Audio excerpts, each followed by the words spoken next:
Meatball subs are one of the most popular deli subs. I'm Tess, and I'm going to show you how to make the meatballs, the sauce, and then put this yummy sub together from start to finish. Stay tuned.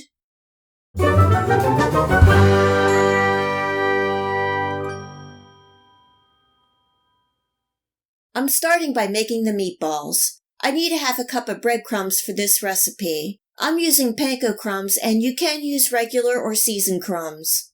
Adding a little milk, stirring and setting to the side for about 5 minutes so the crumbs soak up the milk.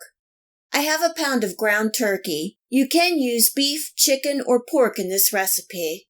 Adding in some diced onions, the panko crumbs, fresh chopped parsley, and you can use dried, a couple eggs, Worcestershire sauce, a little ketchup, salt, black pepper, garlic and onion powder, and a little more flavor with some Italian seasonings and oregano. Just a reminder that you'll be able to find this recipe, the list of ingredients, and much more in the Show More section below. I've also included links where you can purchase online some of the ingredients and equipment that I use in this video recipe.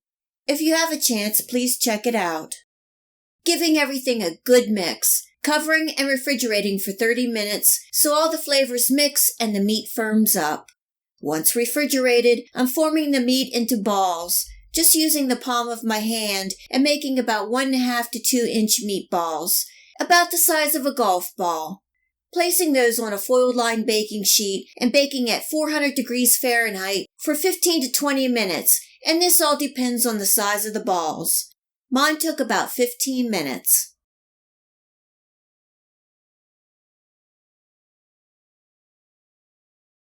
Now for the sauce. In a pan on medium heat, I'm adding in some extra virgin olive oil, some finely diced onions, green bell peppers, a little salt, and black pepper, cooking and stirring for a couple minutes. Adding in some tomato paste and minced garlic. Giving everything a stir and cooking for about 30 seconds, and then I'm going to add in my tomato sauce. Turning my heat up to a medium-high and bringing up to a simmer. Now the spices. I'm adding in some Italian seasonings, oregano, basil, and this is optional, but I'm adding in a little heat with some red pepper flakes. Giving it a good mix and letting that simmer for about 5 minutes.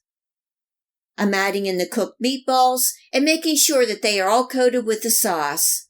I'm going to bring this back up to a simmer, cover, and let that cook for about 15 more minutes. So let's make this sub. I'm using these hoagie rolls, but you can use any sub roll of your choice. You want the roll to be able to hold up to all that sauce. I have my oven preheating to 400 degrees Fahrenheit.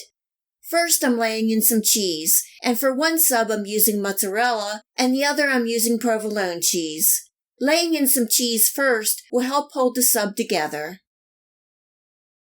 Next are the meatballs.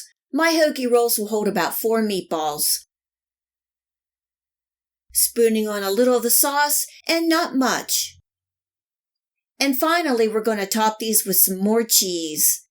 I'm going to bake these at 400 degrees Fahrenheit for about 8 to 10 minutes or until the cheese melts. And these are my meatball subs. Making these homemade makes all the difference in the world. You can taste all the seasonings in the meatballs and the sauce. Make it your own by adding the seasonings that you like. You can make these meatballs ahead of time, cook and freeze. Then when you're in a hurry, you can heat them up in your favorite sauce. These meatball subs are delicious, and I hope you give them a try. And enjoy. If you like this recipe, please hit the like and subscribe button. Remember to hit the bell next to the subscribe to make sure that you get my future video recipes. You can also find me on Steemit, Facebook, and at my website. Feel free to share this recipe and my channel with your friends and family. And until next time, much love!